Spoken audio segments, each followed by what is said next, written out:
ये কড়াই বসিয়ে সাদা তেল দিয়েছি, কড়াইতে তেল গরম হয়ে গেছে, মাছ ছেড়ে দিলাম।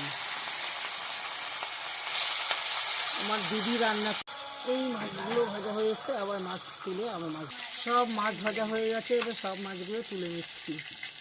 মাছ ভাজা তেলে জিরে ফোড়ন দিয়ে দিলাম, একটা লঙ্কা আর জিরে ফোড়ন দিলাম। এবার সবজিগুলো ঢেলে দেবো। এই বেগুন দিয়েছি, বেগুন একটু ভাজা হলে তারপর মেটে আলু দিয়ে দেবো। মেটে আলুগুলো দিয়ে দিলাম, দিয়ে নেড়েতে একটু ভেজে নেবো। দিয়ে দিচ্ছি আবার মশলা, জিরে, ধনে আর কাঁচা লঙ্কা পেস্ট নেড়ে ছেড়ে একটু 1 চামচি হলুদ দিয়ে দিলাম। আবার নেড়ে ছেড়ে একটু কষিয়ে নেব। সবজি কষা হয়ে গেছে, এবার ঝোল দিয়ে দিচ্ছি, মানে জল দিয়ে দিলাম সবজির মধ্যে। ঝোল ফুটছে, এবার মাছগুলো ছেড়ে দিচ্ছি। বন্ধুরা, কাঁচা লঙ্কা আজকে চড়া করে একদম ঝোল হচ্ছে, কালার হয়নি, খেতে হেভি টেস্টি হবে।